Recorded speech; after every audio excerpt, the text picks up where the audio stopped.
Kiyevdə Mariya Zankovetskaya adına ev muzeyində cəbhədən həyat yoldaşlarını və oğullarını gözləyən hərbi qulluqçuların həyat yoldaşları və anaları üçün art terapiya təşkil olunub. Bu cür tədbirlər həmçinin hərbçinin həyat yoldaşı olan Anjela Kondratçukun rəhbərliyi ilə Ukrayna Beynəlxalq Diplomatiya Qərargahı İctimai Təşkilatı tərəfindən mütəmadi olaraq keçirilir. Anjela Kondratçuk bildirib ki, tədbirlərin əsas məqsədi Ukraynalı qadınları dəstəkləmək, hər bir iştirakçıya tək olmadığını, kömək və dəstək üçün müraciət edə biləcəyi insanların olduğunu hiss etdirməkdir.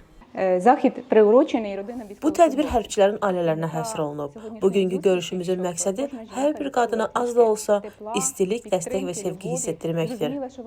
Hər kəs bu çətin zamanda tək olmadığını başa düşə bilsin. İnanıram ki, indi ən çətin şey cəbhədən oğlunu gözləyən ana və ya həyat yoldaşını gözləyən hərbçinin həyat yoldaşı olmaqdır. Onları dəstəkləmək, onlara istilik və sevgi bölüşmək, ilham vermək çox vacibdir.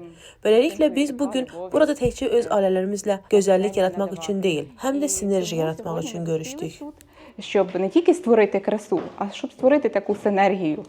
Ukrayna Beynəlxalq Diplomatiya Qərargahı xeyriyyə yarmarkaları da təşkil edir. Cəbhə üçün lazımi əşyaların alınması məqsədi ilə ianələr toplayır və hərbçilərə kömək edir. İctimai təşkilat kimsəsizlərə yardım etməyi də unutmur. Onlar üçün tamaşalar, səyahətlər və hədiyyələr təşkil olunur. Hərbi qulluqçuların yaxınları üçün hər ay keçirilən görüşlərlə yanaşı, xaricdə istirahətlər də təşkil edilir. Bugünkü görüşün təşkilatçılarından biri də xalq sənətkarı Svetlana Golovçukdur. Svetlana qeyd edib ki, onun üçün vacib olan iştirakçıların ən azı müvəqqəti olaraq fikirlərini yayındırmaq, ünsiyyət qurmaq və bu görüşün xatirəsi olaraq öz əlləri ilə bəzək düzəltmələrinə şərait yaratmaqdır.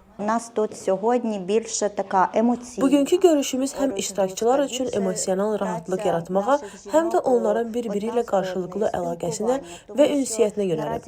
Axı demək olar ki, hər bir qadın ərinin, qardaşının və ya oğlunun müharibədən qayıtmasını gözləyir. Təəssüf ki, bəziləri gözlədiklərini bir daha görməyəcək. Ona görə də indi ən vacib şey dəstəkdir. Tədbir iştirakçılarından biri Alyona Çubaşeva idi. O tədbirə hərbçi olan iki oğul anası kimi qatıldığını bildirib. Təəssüf ki, onlardan biri tanınmış jurnalist Aleksey Çubaşev 2022-ci ilin iyun ayında Severodonetskdə həlak olub.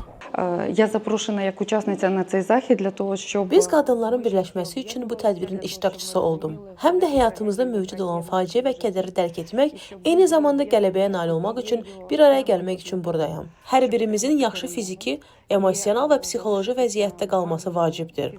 Ukraynada qadınların bir-birini dəstəyinə həqiqətən ehtiyacı var. Hər birimiz problemlərimizə qapanmırıq. Bir-birimizlə görüşürük. Bu yolla biz birlikdə inkişaf edir və köməkdə birləşirik.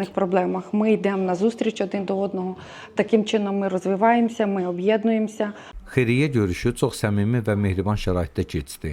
Usta Svetlana Golovçukun rəhbərliyi altında hər bir iştirakçı öz əlləri ilə unikal muncuqlarla bəzədilmiş aksesuarlar yaratdı. Ən əsası hər biri lazımi psixoloji dəstək və yeni dostlar qazandı. Kiyev şəhərindən Seymur Şıxəliyev və Ceyhun Şüküroğlu, Amerikan səsi üçün.